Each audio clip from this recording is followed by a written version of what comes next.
So friends, कुछ इस तरह की तो क्यूब रिले तो आपने कहीं ना कहीं तो देखी ही होगी। बट फ्रेंड्स, क्या आप जानते हो ये जो रिले होती है उसके इनसाइड क्या होता है एंड ये जो रिले है वो कैसे वर्क करती है उसके बारे में? तो चलिए आज इस वीडियो में उसके बारे में बात करते हैं। सो फर्स्ट ऑफ ऑल, ये जो है वो एक रिले का बेस है जो ABS प्लास्टिक मटेरियल से बना रहता है। बाद में उसके साथ कुछ इस टाइप से टोटल 5 लीड्स जो लेग जो बोलते हैं रिले के वो कनेक्टेड रहते हैं। अब गाइस क्या होता है कि सबसे पहले ये बेस पे कुछ इस तरह से मैग्नेटिक कॉइल जो है उसको फिक्स कर दिया रहता है।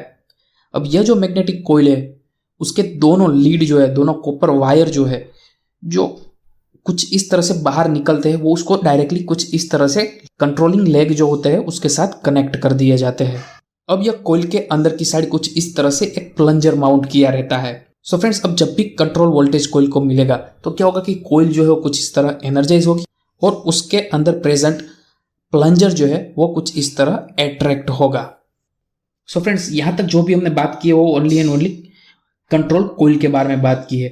सो फ्रेंड्स, ये जो कंट्रोल कॉइल जो होती है उसका जो वोल्टेज जो होता है वो 5 volt, 12 volt, 24 volt as per जो रेटिंग जो है वो रिले की उस हिसाब से उसके अंदर की कंट्रोलिंग कॉइल रहती है। सो सपोज यहाँ पे हमारे पास जो रिले है वो 5 वोल्ट की रिले है, इसका मतलब कि इसकी जो कंट्रोल कॉइल जो है वो 5 वोल्ट पे डिजाइन है। अब फ्रेंड्स, ये कंट्रोल लेग जो है उनके बीच में ये जो बीच वाला लेग जो है वो कॉमन लेग है और वो कॉमन लेग है वो कुछ इस तरह से कॉन्टैक्ट के साथ कनेक्टेड रहता है और ये जो कॉमन कॉन्टैक्ट होता है वो कुछ इस तरह से प्लंजर के साथ कनेक्ट रहता है और साथ ही में एक स्प्रिंग भी कुछ इस तरह से लगाया जाता है। सो गाइस, इस स्प्रिंग के बारे में हम आगे बात करेंगे।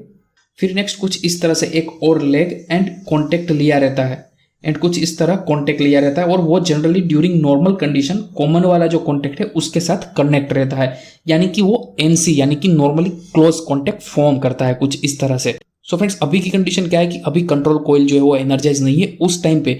सो फ्रेंड्स, ये जो लेग है वो और ये जो कॉमन लेग है उन दोनों के बीच में ये NC कॉन्टैक्ट फॉर्म होता है। अब फ्रेंड्स, नेक्स्ट जो है वो क्या है कि ये जो रिमेनिंग लेग जो बचा वो लेग जो है उसके साथ कुछ इस तरह से एक कॉन्टैक्ट लिया रहता है और उसको फिक्स कर दिया जाता है कुछ इस तरह से।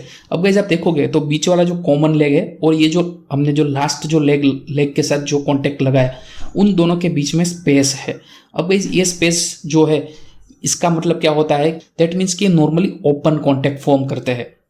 सो फ्रेंड्स, जैसे ही कंट्रोल कॉइल को सप्लाई मिलेगा तो क्या होगा कि ये प्लंजर जो है वो अट्रैक्ट होगा और जैसे ही प्लंजर अट्रैक्ट होगा तो साथ ही में ये जो स्प्रिंग जो है उसके ऊपर टेंशन आएगा और स्प्रिंग जो है वो कुछ इस तरह से थोड़ा और दबेगा और उसकी वजह से क्या होगा गाइस कि ये कॉमन कॉन्टैक्ट जो है वो डायरेक्टली नीचे की साइड शिफ्ट होगा और जो नीचे का फिक्स कॉन्टैक्ट है उसके साथ मतलब कि जो नॉर्मली NO कॉन्टैक्ट जो फॉर्म हो रहा था वो दोनों कॉन्टैक्ट एक दूसरे के साथ कनेक्ट हो जाएंगे और क्लोज बन जाएंगे, यानी कि जब भी कंट्रोल सप्लाई कॉइल को मिलेगा तब नॉर्मली ओपन कॉन्टैक्ट था वो क्लोज हो जाएगा कुछ इस तरह और जो आपका कॉमन लेग है एंड ये जो वाला लेग है उन दोनों के बीच में आपको कंटिन्यूटी मिलेगी। अब जैसे ही कंट्रोल कॉइल को सप्लाई मिलता हुआ बंद हो गया तो क्या होगा कि वापस ये जो स्प्रिंग की टेंशन की वजह से ये जो बीच वाला कॉमन वाला जो कॉन्टैक्ट है वो ऊपर की साइड शिफ्ट होगा और वो डायरेक्टली वापस कनेक्ट हो जाएगा ऊपर वाले फिक्स कॉन्टैक्ट के साथ और नीचे वाला जो कॉन्टैक्ट है